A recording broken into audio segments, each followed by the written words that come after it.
दोस्तों नमस्कार, हिंदी की बिंदी चैनल पर आप सबका स्वागत है। मैं हूं डॉक्टर प्रदीप प्रसन्न और आप भी प्रसन्न होंगे ऐसा मुझे विश्वास है।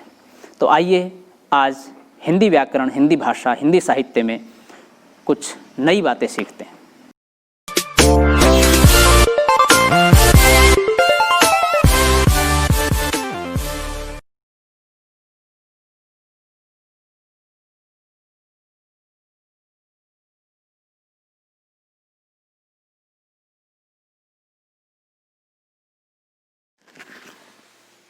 विद्यार्थियों, आज की टॉपिक पर हम वीडियो बना रहे हैं जो खास टॉपिक है छायावाद के प्रमुख कवि पार्ट 2। इससे पूर्व हम पार्ट 1 बना चुके हैं छायावाद की वीडियो, जिसमें छायावाद के अर्थ को लेकर, उसकी परिभाषा को लेकर और छायावाद का नामकरण कैसे हुआ और हिंदी साहित्य के इतिहास में छायावाद की समय सीमा क्या है, इन सब को लेकर के एक विस्तृत वीडियो है। आप हमारे चैनल हिंदी की बिंदी पर जा कर के उसकी विजिट कर सकते हैं और यदि आपने पूर्व में देख लिया तो हम आगे कड़ी को शुरू करते हैं।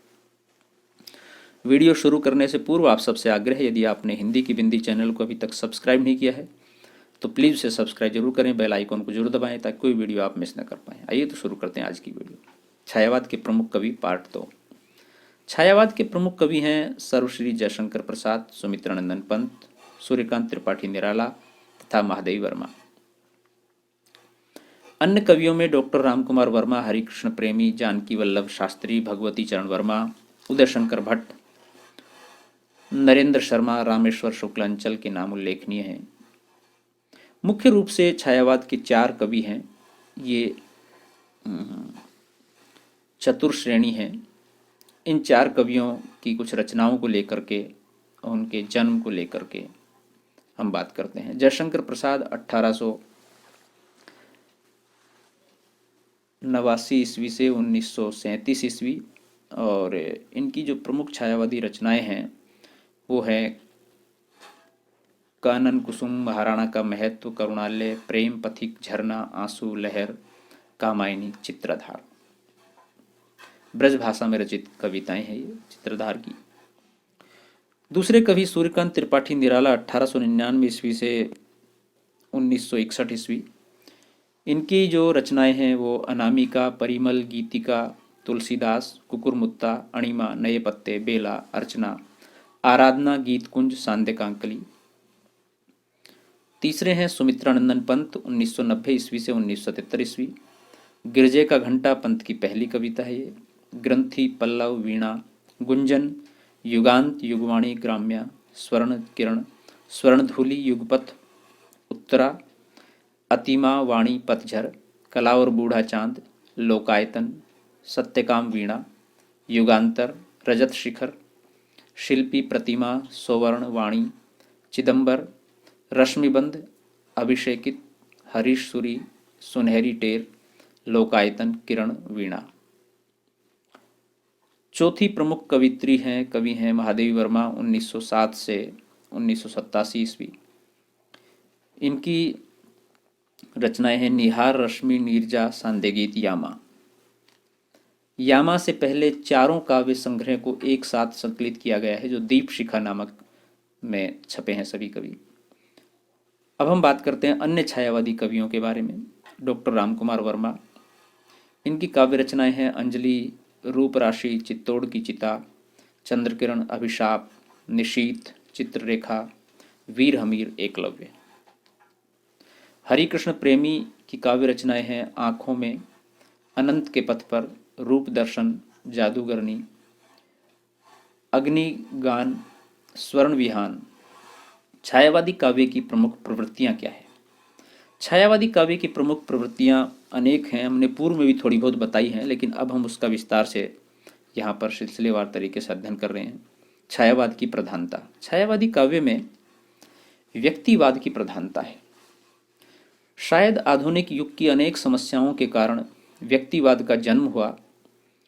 छायावादी काव्य में किसी जाति, महाजाति के सुख दुख की नहीं अपितु साधारण व्यक्ति के सुख दुख की बात है। कवि अपनी कविता की विशेष वस्तु की खोज बाहर से नहीं अपितु अपने भीतर से करता है।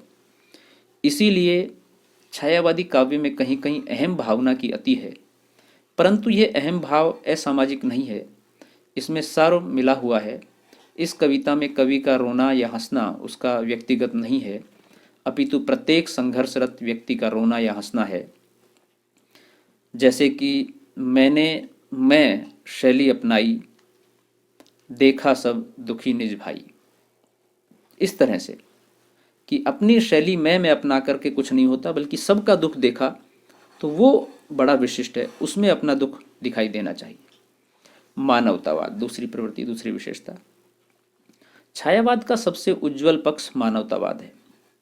वह युग वास्तव में विश्व युद्ध और मानवतावाद का युग था।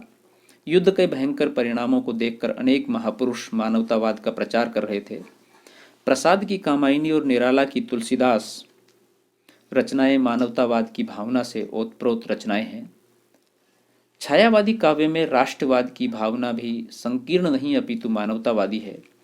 यही कारण है कि छायावादी काव्य में मानव प्रेम, उदारता, करुणा और विश्व बंधुत्व की भावना आदि के दर्शन होते हैं। पंत जी मानव प्रेम के विषय में कहते हैं, सुंदर है विहग सुमन सुंदर, मानव तुम सबसे सुंदरतम। यानी कि मनुष्य पूरी प्रकृति की, पूरी कायनात की सबसे सुंदर रचना है।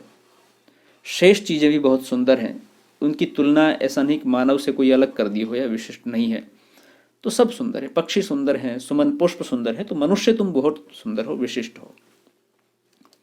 प्रकृति चित्रण, ये अगली विशेषता है। छायावादी कवियों ने प्रकृति का सुंदर चित्रण किया है। उद्दीपनगत दोनों रूपों में वर्णन किया गया है। इन्होंने अपने काव्य में प्रकृति का मानवीकरण किया है। सभी प्रमुख छायावादी कवियों ने प्रकृति का चित्रण नारी रूप में किया है। छायावादी कवियों ने प्रकृति के माध्यम से सुंदर व सात्विक चित्र खींचे हैं, परंतु कहीं कहीं इनके प्रकृति चित्रण में भी अश्लीलता के दर्शन होते हैं। निराला की कविता जूही की कली को कुछ लोग भले ही प्रकृति चित्रण का श्रेष्ठ उदाहरण माने, लेकिन वास्तव में इस कविता में पुरुष नारी के संगम का चित्रण है। एक उदाहरण देखिए, सरकाती पट, खिसकाती लट, शर्माती झट, वह नमित दृष्टि से देख उरोजों के युगघट। तो ऐसे कुछ चित्रण हैं जिनके बारे में अलग अलग कुछ राय है, और ये विद्वानों की जो राय है वही ज़्यादा मान्य है, लेकिन ऐसा कहा गया है कि उसमें अश्लीलता अधिक है। लेकिन जो भी है वो सामने है, प्रत्यक्ष है। रहस्यवाद, ये अन्य एक विशेषता छायावाद की। छायावादी काव्य की एक प्रमुख प्रवृत्ति है रहस्यवाद। यही कारण है कि कुछ विद्वानों ने तो छायावाद को रहस्यवाद से जोड़कर ही इसको परिभाषित किया, अर्थात वो एक तरह से छायावाद और रहस्यवाद को एक ही मानते हैं। उदाहरण के लिए आचार्य रामचंद्र शुक्ल छायावाद को रहस्यवाद से जोड़ते हैं। डॉक्टर रामकुमार वर्मा भी रहस्यवाद को ही छायावाद मानते हैं। वे कहते हैं कि जब परमात्मा की छाया आत्मा पर और आत्मा की छाया परमात्मा पर पड़ने लगती है तो यही छायावाद है। तो यहाँ रहस्यवाद की गूढ़ बातें स्पष्ट हो रही हैं। वस्तुतः सभी छायावादी कवियों ने अपने काव्य में आध्यात्मिकता को स्थान दिया है। इन कवियों ने आंतरिक अनुभूतियों को प्रकट करने के लिए रहस्यवाद का सहारा लिया है। प्रसाद ने परम सत्ता को बाहर खोजा, महादेवी वर्मा ने प्रेम और वेदना में, पंत ने प्रकृति में तथा निराला ने तत्व ज्ञान में। लेकिन इनमें से किसी का भी रहस्यवाद कबीर या दादू जैसा गहरा नहीं। इनके रहस्यवाद में मार्मिकता का अभाव है। अर्थात ये रहस्यवाद पूर्णतः रहस्यवाद से संलिप्त या जुड़ा हुआ नहीं है, बल्कि छायावाद में जिस तरह का रहस्यवाद सहज भाव से उत्पन्न हुआ है वो रहस्यवाद है। स्वच्छंदतावाद, छायावादी कवियों ने अहमवादी व व्यक्तिवादी होने के कारण स्वच्छंदतावादी प्रकृति को अपनाया है।